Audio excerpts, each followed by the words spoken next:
Nous lisons dans l'Évangile selon saint Jean, chapitre 20, l'Évangile du dimanche de la Pentecôte, 31 mai 2020. C'était après la mort de Jésus, le soir venu, en ce premier jour de la semaine, alors que les portes du lieu où se trouvaient les disciples étaient verrouillées par crainte des Juifs, Jésus vint et il était là au milieu d'eux. Il leur dit « La paix soit avec vous ». Après cette parole, il leur montra ses mains et son côté. Les disciples furent remplis de joie en voyant le Seigneur.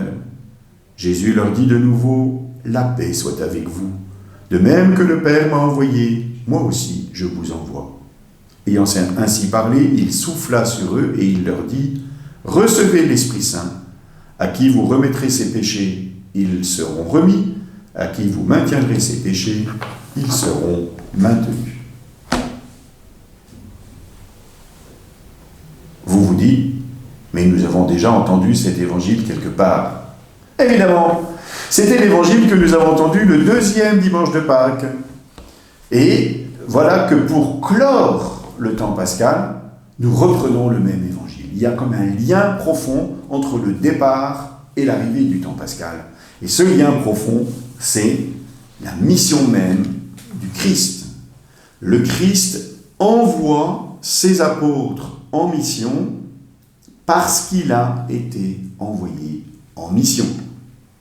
Et pour les aider à vivre cet envoi, il leur donne l'Esprit Saint. Oui, reprenons ces deux points. Parce qu'il a été envoyé. Jésus dit son origine. Le sens profond de la venue du Christ dans notre monde, l'incarnation du Christ, le fait que Dieu se fasse homme, c'est pour signifier à l'homme la réalité de la présence de Dieu, de l'œuvre de Dieu, la réalité de Dieu même. Jésus est l'envoyé du Père et il a bien conscience, même dans son humanité, qu'il le fait parce qu'il est envoyé en sa qualité de fils. L'évangéliste Saint Jean, dans son prologue, et il sera peut-être bon de relire tranquillement ce prologue, dit bien ce lien entre le Fils, le Verbe de Dieu, la parole de Dieu, et le Père. Il est non seulement l'envoyé, mais il nous l'a dit, et nous l'avons entendu dans les dimanches précédents, il est l'image du Père. Qui me voit, voit le Père. Et voilà pourquoi nous avons cette chance, lorsque nous voulons savoir qui est Dieu, nous avons première dimension qui est le monde dans lequel nous vivons, nous admirons la nature, et nous pensons bien que la beauté de la création doit signifier la beauté du Créateur, mais nous avons une deuxième représentation qui nous est possible, le visage même du Christ. Il envoie alors ses disciples. Sans doute savez-vous que le mot « apôtre », qui vient du grec « apostolos », signifie « envoyé ». Nous avons gardé cette expression des envoyés pour dire qui sont les premiers disciples du Christ. Ceux qui, dans la foulée du Christ, sont envoyés avec la même mission que le Christ, qui est de révéler le vrai visage de Dieu. Nous nous faisons très souvent des images de Dieu qui sont des images erronées. Le Christ nous a dit quel était le vrai visage de Dieu. Dieu est amour. Et du coup, les disciples sont appelés à devenir à leur tour image de l'image, si je puis dire. Pas des photocopies qui risqueraient d'être trop pâles, mais bien des représentants du Fils lui-même.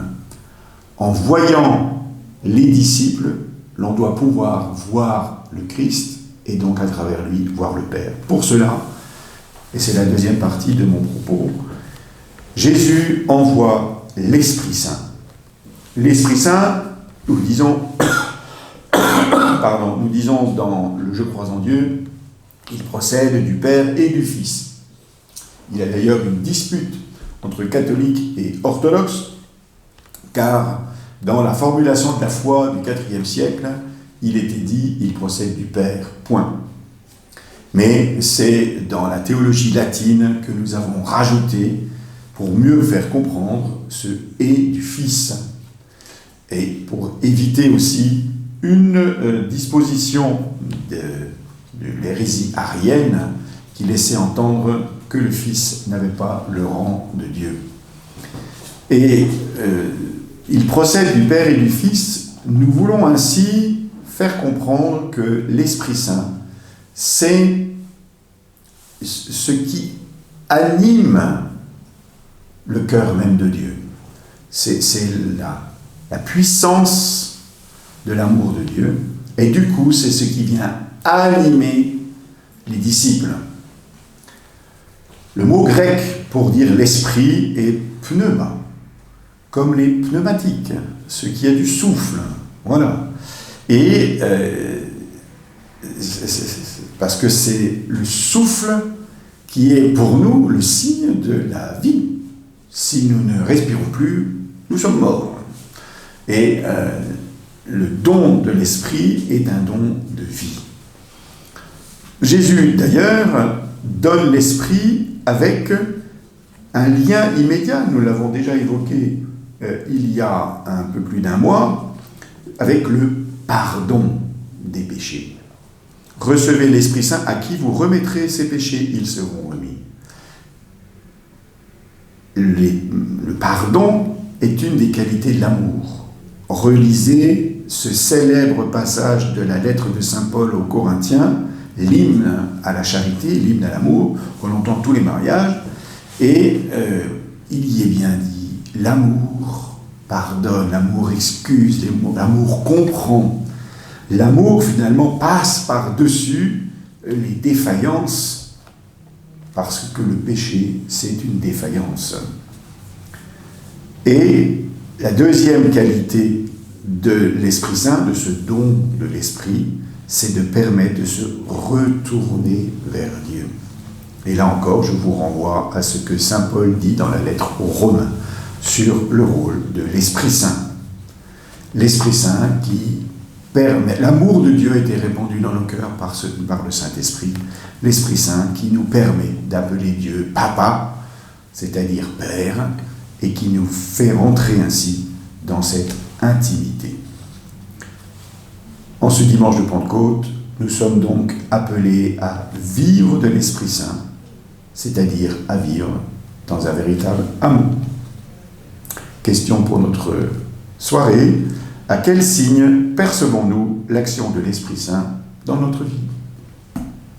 Bonne rencontre.